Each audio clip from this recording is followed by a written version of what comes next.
High বন্ধুরা, সবাই কেমন আছো? আশা করি সবাই ভালোই আছো।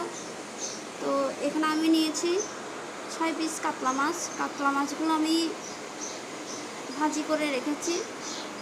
তো এখানে আমি কাতলা মাছ দিয়ে রান্না করব আজকে কাতলা মাছের ভুনা।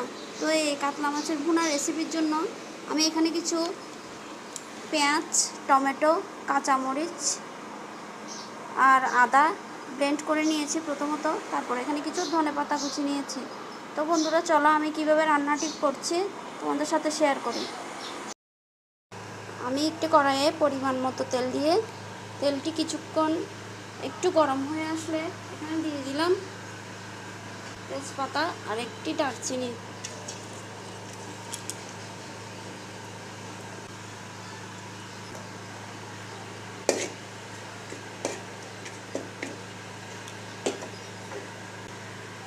এখানে দিয়ে দিব ব্লেন্ড করা মশলাটা। ব্লেন্ড করা পেঁয়াজ, রসুন, টমেটো, কাঁচামরিচ আর আদা সবগুলো একসাথে ব্লেন্ড করে নিয়েছিলাম। বন্ধুরা, আমি সব দিয়ে দিচ্ছি এখানে। দেখুন, এখন এটা কিছুক্ষণ একটু ভাজতে হবে। দেখুন বন্ধুরা, এগুলো একটু ভাজা ভাজা করে নিতে হবে যাতে কাঁচা গন্ধটা চলে যায়।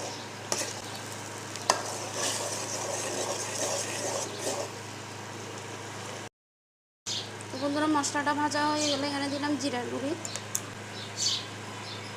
দিয়ে দিলাম হলুদের গুঁড়ি,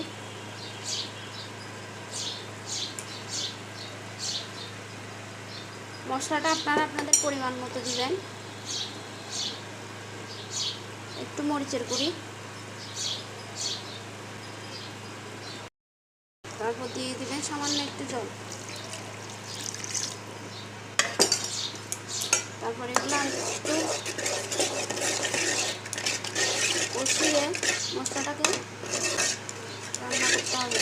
মশলাটা আর একটু কষিয়ে রান্না করতে হবে। যেকোনো তরকারিতে মশলা যত কষানো হয় তরকারির টেস্টটা খুব ভালো হয়। মশলা যতটা ঠিক ততটাই ভালো হবে।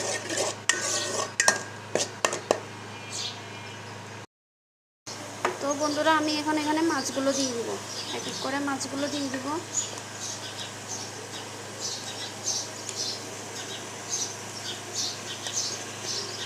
মাছগুলো একটু সাবধানে মশলার সাথে একটু হালকা মেশাতে হবে।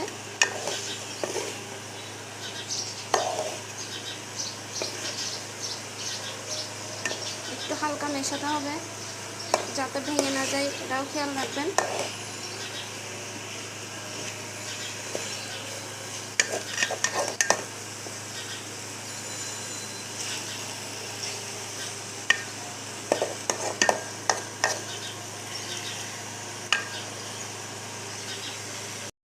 আমি দিয়ে দিব এখানে অল্প পরিমাণে জল। জলটা পরিমাণ মতো দিবেন, বেশিও না কমও না, যেহেতু এটা বুনা বুনা হবে।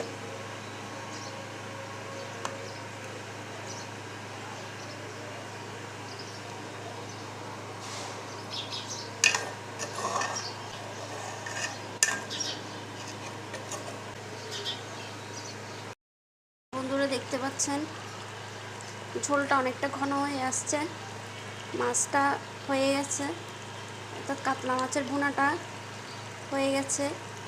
এখানে আমি কিছুটা ধনেপাতা কুচি ছড়িয়ে দিব। এরপর গরম গরম সার্ভ করার পালা। তো বন্ধুরা, আমার ভিডিওটি কেমন লাগলো? যদি ভালো লাগলে আমার ভিডিওতে লাইক, কমেন্ট অ্যান্ড সাবস্ক্রাইব করে দেবেন প্লিজ। ধন্যবাদ।